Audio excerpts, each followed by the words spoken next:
Poor student works overtime secretly filmed for TV show that pays college tuition. The phrase had been scribbled on the whiteboard in the production meeting, but for Maya Carter, it wasn't just a potential show title, it was her life, minus the cameras she knew nothing about. The November wind cut through her thin jacket as Maya hurried across campus, checking her watch for the third time in 5 minutes. Her economics textbook weighed heavy in her backpack. The study guide she'd barely started tucked between pages 394 and 395. 3 hours of sleep. That's all she'd managed between finishing her shift at the diner and starting her morning classes. And now she had exactly 17 minutes to get from Berkeley Hall to the library, change into her cafe uniform, and clock in without Professor Abernathy noticing she was sneaking out early. Again. She couldn't afford another warning, couldn't afford much of anything, really. Maya's fingers, red from cold, fumbled with her student ID as she swiped into the library. The brief rush of warm air as she entered felt like a luxury she didn't deserve to savor. No time, never enough time. "Hey, Carter! Wait up!" She turned to see Devin jogging toward her, camera bag slung over his shoulder, dark curls bouncing with each step. Maya forced a smile that didn't reach her tired eyes. Devin was in her documentary filmmaking elective, the one class she allowed herself to take that wasn't practical, wasn't directly tied to her economics major, wasn't guaranteed to lead to the kind of job that would help her mother with the mortgage back home. "I can't talk right now," she said, already backing toward the staff bathroom where her uniform waited in her backpack. "I'm late for work." "Again?" Devin frowned, concern creasing his forehead. "That's your third shift today." "Fourth," she corrected without thinking, then wished she hadn't when she saw the look on his face. "It's fine. I'm fine." Devin shifted his camera bag. "Listen, I'm working on this project." "I really can't," Maya interrupted, glancing at her watch. 14 minutes now. Maybe tomorrow? But there would be no tomorrow. Not for conversations.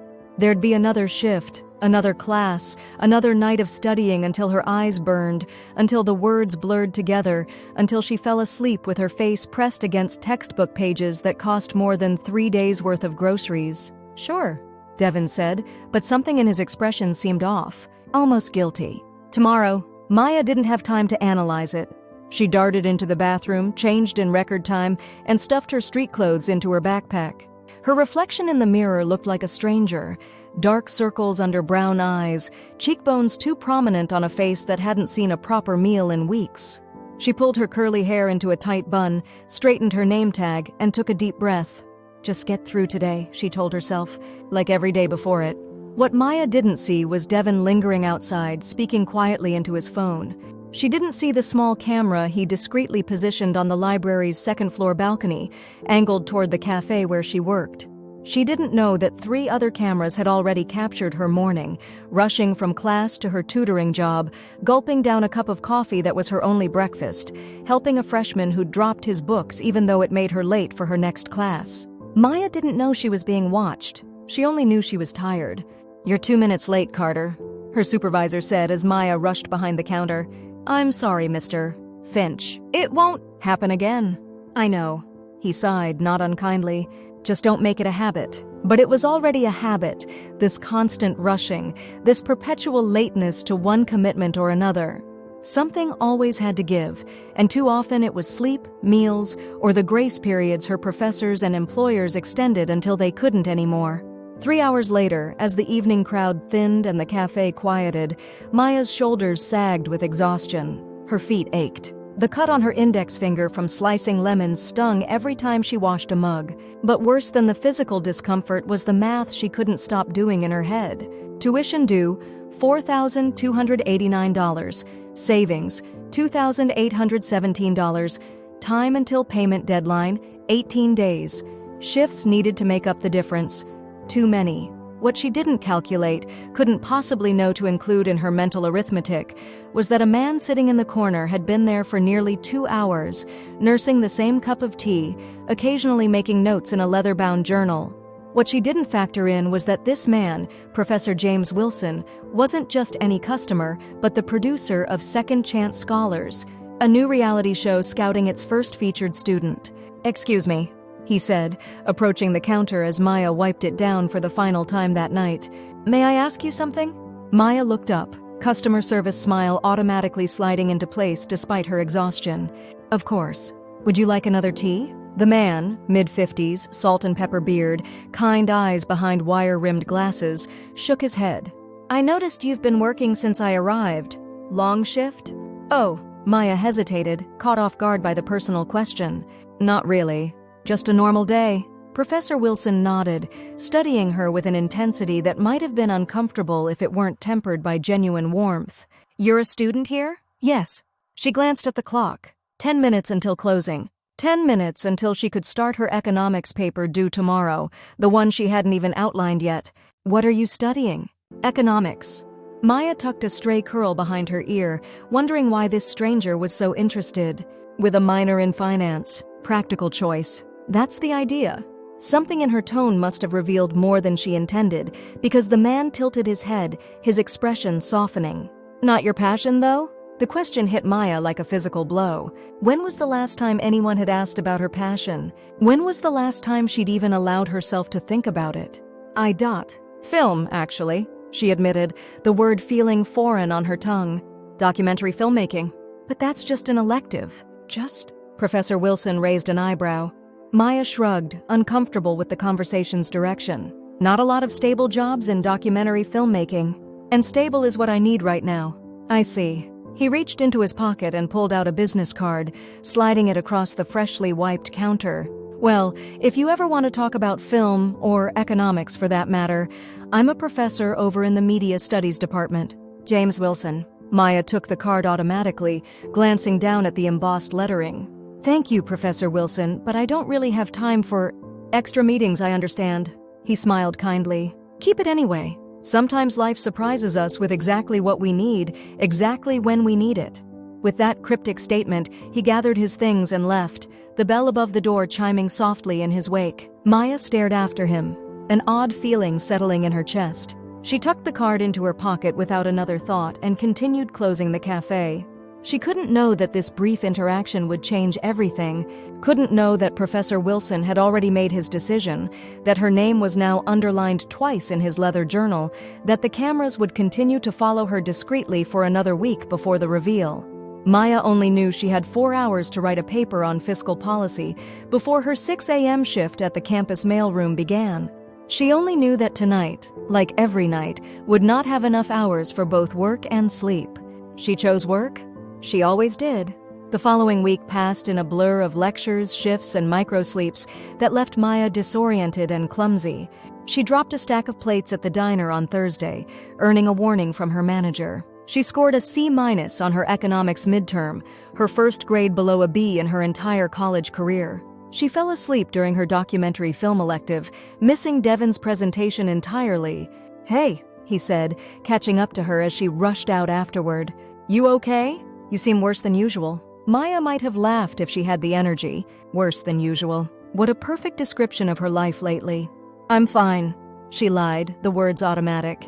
"Just behind on sleep." Devin hesitated, shifting his ever-present camera bag from one shoulder to the other. "Listen, remember that project I mentioned? I really need to talk to you about it. It's important." Something in his tone made Maya pause. For the first time in days, she really looked at him, the nervous energy, the way he couldn't quite meet her eyes, the unusual insistence. "What is it?" she asked.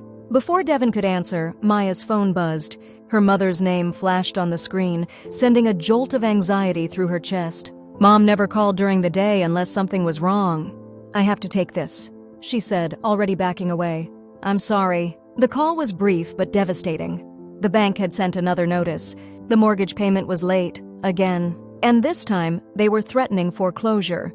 "It's okay, Mom," Maya said, leaning against the cold brick wall outside the humanities building, fighting to keep her voice steady. "I'll figure something out. I always do." But as she hung up, the weight of it all crashed over her. Tuition due in 11 days. Mortgage late. Work-study hours already maxed out. 3 jobs not enough. Nothing was enough. For the first time since starting college, Maya skipped her afternoon classes. Instead, she walked to the small park at the edge of campus and sat on a bench, watching leaves spiral down from nearly bare branches. The cold seeped through her jeans, but she barely noticed. What was the point? She could work herself to death and still come up short. She could sacrifice sleep, food, any semblance of a social life, and the math still wouldn't add up. Maybe it was time to accept defeat. Take a leave of absence. Move home and work full-time to save the house. Try again next year, or the year after, or never.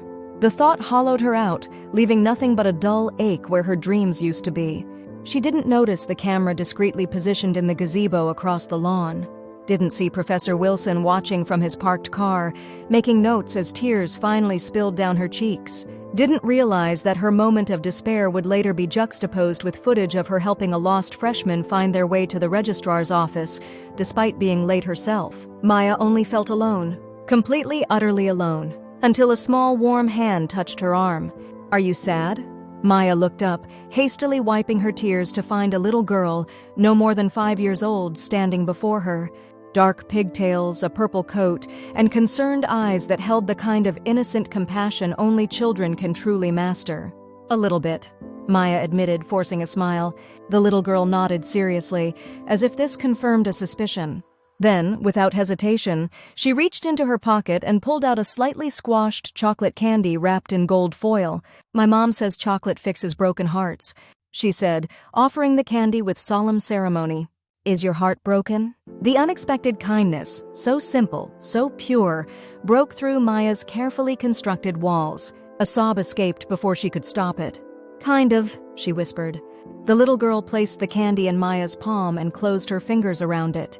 "It will get better. That's what Mom always says." "Lily!" a woman's voice called from across the park. "Time to go, sweetheart." The little girl, Lily, gave Maya's hand a final pat. "Bye, sad lady. I hope your heart feels better soon." Then she was gone, running back to her mother, pigtails bouncing with each step. Maya stared at the small chocolate in her hand, its gold wrapper catching the afternoon sunlight. Such a small thing, such a simple gesture. And yet, somehow, it felt monumental. This tiny act of kindness from a stranger who asked nothing in return. For the first time in months, Maya felt something shift inside her. Not hope, exactly, but something close to it. Something that whispered maybe, just maybe, she could find another way. She unwrapped the chocolate carefully, preserving the gold foil, and let the sweetness melt on her tongue as she watched Lily and her mother walk hand in hand down the path. What Maya couldn't see was Professor Wilson, still watching, a smile spreading across his face as he made one final note. "This is our girl." 2 days later, Maya received an email that made no sense. The subject line read, "Media Studies Department, filming opportunity with stipend." She nearly deleted it, assuming it was spam, until she saw Professor Wilson's name in the signature. The man from the cafe, the one who'd asked about her passion for film. The email was brief. The department was looking for students to participate in a documentary project. The time commitment was minimal, just a single interview session, and participants would receive a $500 stipend upon completion. $500? Not enough to solve all her problems, but enough to make a dent in the tuition gap. Enough to buy her mother some time with the mortgage. Maya responded immediately, "I'm interested. When can I start?" The reply came within minutes, as if Professor Wilson had been waiting by his computer. "Tomorrow, 2 p.m., Media Arts Building, room 118. She rearranged her work schedule, swapping shifts with a co-worker and promising to take the Sunday morning breakfast rush that no one wanted. The lost hours would hurt, but $500 for a single interview was more than she'd make in a week of cafe shifts. When Maya arrived at room 118 the following afternoon, she found not the small interview setup she'd expected, but an entire production team. Lights, cameras, sound equipment, and at least a dozen people moving purposefully around the space. In the center of it all stood Professor Wilson, talking animatedly with a woman whose expensive blazer and authoritative stance screamed, "Executive." Maya hesitated in the doorway, suddenly unsure. This was far bigger than the student project she'd imagined. Too late to back out now, though. She needed that stipend. "Ah, Maya." Professor Wilson spotted her and waved her in. "Right on time. Come, meet our executive producer, Vanessa Reynolds." The woman turned, assessing Maya with sharp eyes that softened almost immediately into something like approval. "So this is our student," she said, extending a manicured hand. "James has told me so much about you." Maya shook her hand, confusion growing by the second. "I'm sorry, but I'm not sure I understand what's happening."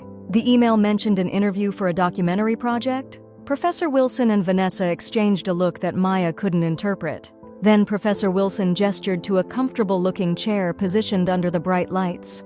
"Why don't you have a seat, Maya? We'll explain everything." Apprehension crawled up her spine, but Maya did as suggested, perching on the edge of the chair as if ready to bolt at any moment. A makeup artist approached, but Vanessa waved her away with a murmured, "Not yet."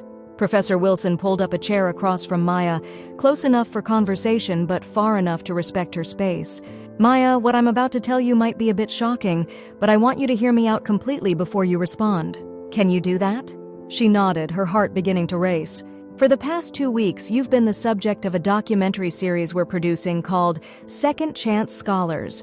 With university approval and strict ethical guidelines, we've been discreetly filming your daily life. Your classes, your multiple jobs, your interactions with peers and strangers." The words hit Maya like physical blows. Filmed for 2 weeks. Without her knowledge, without her consent. Her mind reeled, trying to process what she was hearing, trying to remember every moment, every breakdown, every private struggle that might have been captured.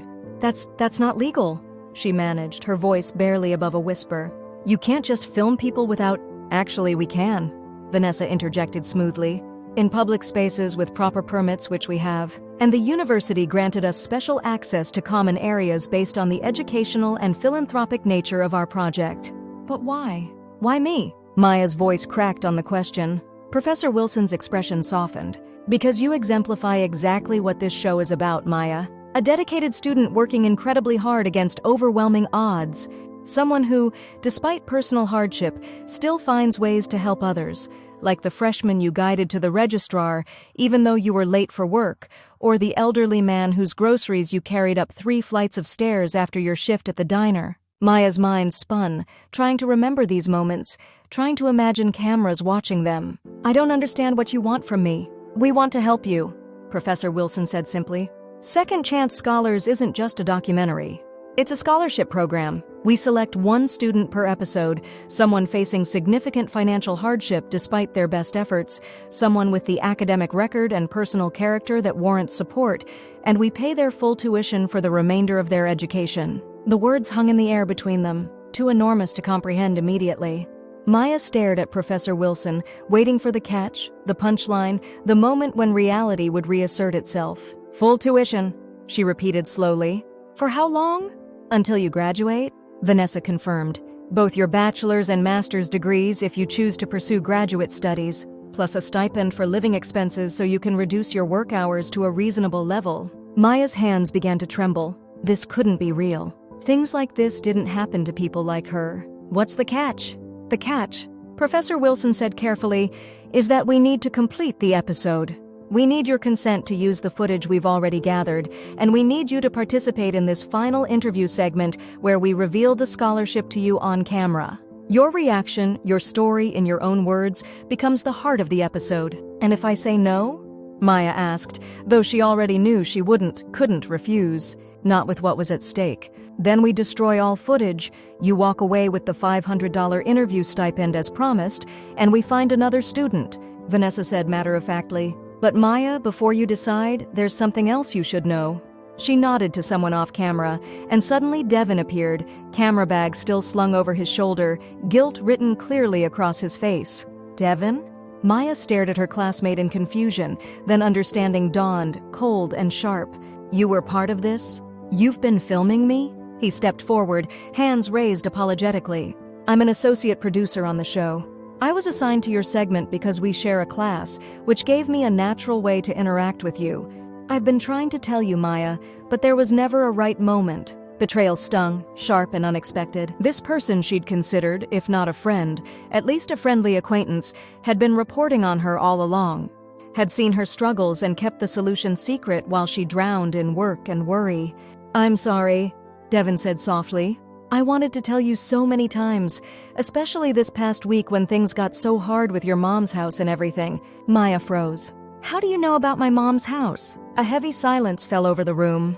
Devin looked to Professor Wilson, who sighed and gestured for him to continue. "We ... heard your phone conversation in the quad," Devin admitted. "The directional microphones pick up more than you'd think." The invasion of privacy felt enormous, suffocating. They had listened to her most vulnerable moments, had witnessed her breakdown on that park bench, had probably seen her cry in bathroom stalls between shifts. Strangers had access to the pain she'd worked so hard to hide from everyone, even herself. Maya stood suddenly, needing space, air, something solid beneath the earthquake of revelations. "I need a minute, please." Without waiting for permission, she walked out of the studio and into the hallway, leaning against the cool wall, eyes closed, breathing deeply.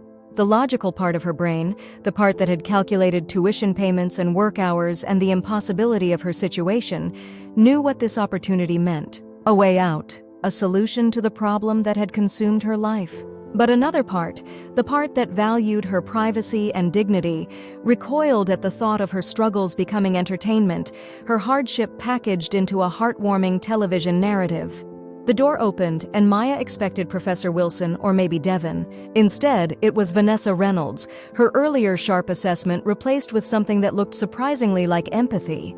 "For what it's worth," Vanessa said quietly, "we don't present these stories as entertainment. We present them as reality, because the reality is that higher education in this country is broken. Students like you shouldn't have to work 4 jobs and still come up short." The show exists to highlight that injustice while providing real help to individual students caught in the system. Maya opened her eyes, studying the older woman. "Why should I believe you?" "You shouldn't," Vanessa replied immediately. "Not without evidence. So here." She handed Maya a tablet cued to a video. On screen, a young man not much older than Maya sat in what looked like a dorm room, surrounded by textbooks. "This is Marcus Jones, our pilot episode participant from last year when we were still developing the concept," Vanessa explained. "Press play." Maya did. The young man spoke directly to the camera, his expression earnest. "It's been a year since Second Chance Scholars changed my life. I won't lie, at first I was freaked out about being filmed without knowing it. I felt exposed, vulnerable. But what they captured wasn't just my struggle, it was my determination, my character when I thought no one was watching. The scholarship meant I could quit 2 of my 3 jobs. My grades went from C's to A's. I'm on track to graduate with honors next spring, and I've already been accepted to med school. This program didn't just pay my tuition, it gave me back my future." The video ended, and Maya looked up at Vanessa, conflicted emotions battling within her. "You don't have to decide right now," Vanessa said gently.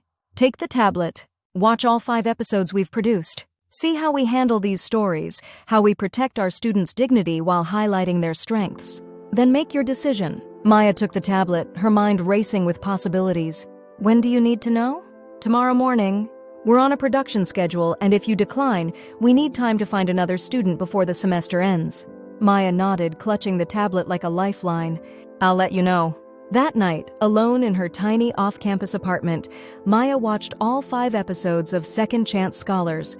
She saw students like herself, working multiple jobs, skipping meals, sleeping in libraries, all while maintaining grades and helping others despite their own struggles. She saw the genuine surprise and overwhelming emotion when the scholarship was revealed. She saw the follow-up segments showing how their lives had changed 6 months later. Fewer jobs, better grades, time for internships and research opportunities previously impossible with their work schedules. Most importantly, she saw how the show portrayed these students not as objects of pity, but as examples of extraordinary resilience and character. They weren't victims. They were heroes of their own stories who simply needed the financial burden lifted to achieve their full potential. As the final episode ended, Maya sat in silence, the decision already made in her heart, though her pride still resisted. Then her phone buzzed with a text from her mother. Bank called again. "We have 30 days before foreclosure proceedings begin." Maya closed her eyes, thinking of the little girl in the park. Lily, the chocolate with its gold wrapper that she'd saved, tucked into the small box where she kept precious things.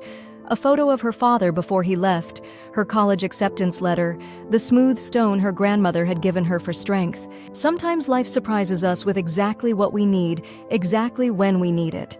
Professor Wilson's words from that first meeting in the cafe came back to her. Was this what he meant? Was this strange, uncomfortable opportunity exactly what she needed at the moment she needed it most? The next morning, Maya returned to room 118 with dark circles under her eyes but resolution in her heart. Professor Wilson, Vanessa, Devin, and the entire crew waited expectantly. "I'll do it," she said simply. "But I have conditions."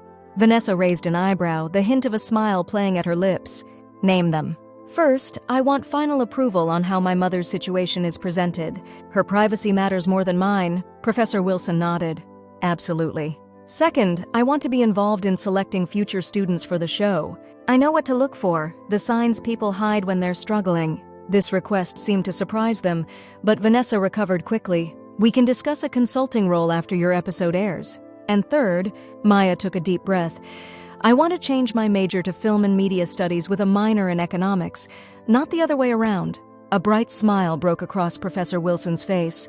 I think that can be arranged. What followed was both the most uncomfortable and most liberating experience of Maya's life. She watched selected footage of herself, exhausted at work, falling asleep in class, crying on that park bench, and yes, helping others despite her own struggles. She saw herself through strangers' eyes for the first time, and what she saw wasn't the failure she'd feared, but a young woman of extraordinary determination. The interview portion was cathartic, allowing Maya to articulate the challenges she'd kept bottled inside for so long. The pressure of being the first in her family to attend college, the struggle to support her mother after her father abandoned them, the guilt of pursuing education while bills went unpaid, the physical toll of working multiple jobs while maintaining a full course load. And then came the moment of revelation, the formal presentation of the scholarship, captured from multiple angles to show both Professor Wilson's announcement and Maya's unfiltered reaction.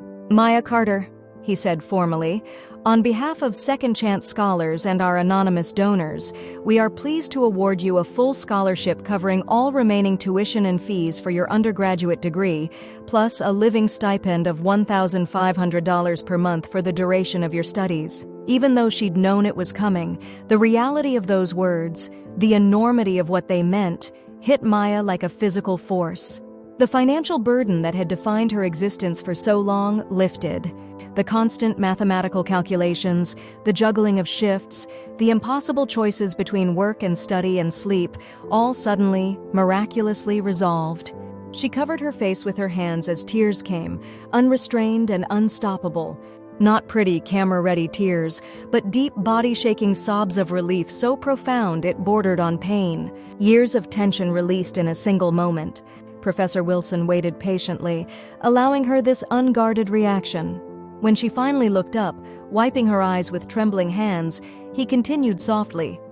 Additionally, the show will make a one-time payment to prevent foreclosure proceedings on your mother's home, with the stipulation that our financial advisors work with her to create a sustainable budget going forward. This unexpected addition broke through whatever composure Maya had managed to recover. My mom's house? She whispered. You're saving her house too? Professor Wilson nodded, his own eyes suspiciously bright. We believe in supporting the whole student, Maya. And that includes relieving the burdens that distract from your education, even when those burdens technically belong to family members. Later, Maya would learn that this additional assistance had been Devin's suggestion, his way of making amends for the deception. Later, she would discover that her segment had received more viewer donations than any previous episode, allowing the show to help her mother and still have funds remaining for the next student. Later, there would be paperwork and financial counseling and a tearful phone call with her mother that the cameras captured with her permission. But in that moment, all Maya could do was whisper, "Thank you," through her tears, the words entirely inadequate for the magnitude of the gift. 3 months later, Maya stood behind a camera instead of in front of it, assisting with the filming of the newest Second Chance Scholars episode. Her course load had been adjusted to prioritize her film studies. She still worked at the cafe, but only 12 hours a week now, because she wanted to, because she enjoyed it, not because financial desperation demanded it. Her mother's house was secure, with a restructured mortgage and financial planning support that had already improved her situation dramatically. Ready for the reveal? Devin asked, now a colleague rather than a secret observer. Maya nodded, adjusting the camera slightly. On the monitor, she could see this episode's student, a young man named Carlos who worked nights as a janitor while raising his younger brother and maintaining a 3.8 GPA in engineering courses. She'd helped identify him, had recognized the signs of someone working too hard for too little, the familiar exhaustion that no amount of caffeine could disguise. You sure you don't want to be the one to tell him? Professor Wilson asked, appearing beside her. You have a unique perspective. Maya shook her head, smiling. No, this is your role. I'm exactly where I want to be, behind the camera, helping tell these stories." It was true. Somewhere between the revelation of being filmed and the transformation of her circumstances, Maya had discovered something unexpected. Her passion for filmmaking wasn't just an impractical dream, it was a powerful tool for change. The same cameras that had once made her feel exposed now felt like instruments of possibility in her hands. As she watched Carlos receive the news that would change his life, saw the same overwhelming relief she'd experienced just months earlier transform his features, Maya felt something settle into place inside her. Not just gratitude for her changed circumstances, but purpose. This was what she was meant to do: use visual storytelling to illuminate struggles that too often remained invisible, to create ripples of change that extended far beyond a single scholarship or a single life. The gold foil from Lily's chocolate still sat in Maya's box of treasures, a reminder that sometimes the smallest gestures lead to the greatest transformations. One act of kindness from a child had pulled her back from the edge of despair, just in time to receive a life-changing opportunity. Now she was part of creating those opportunities for others. Maya Carter, once the poor student working overtime, secretly filmed for a TV show that paid her college tuition, had become something else entirely.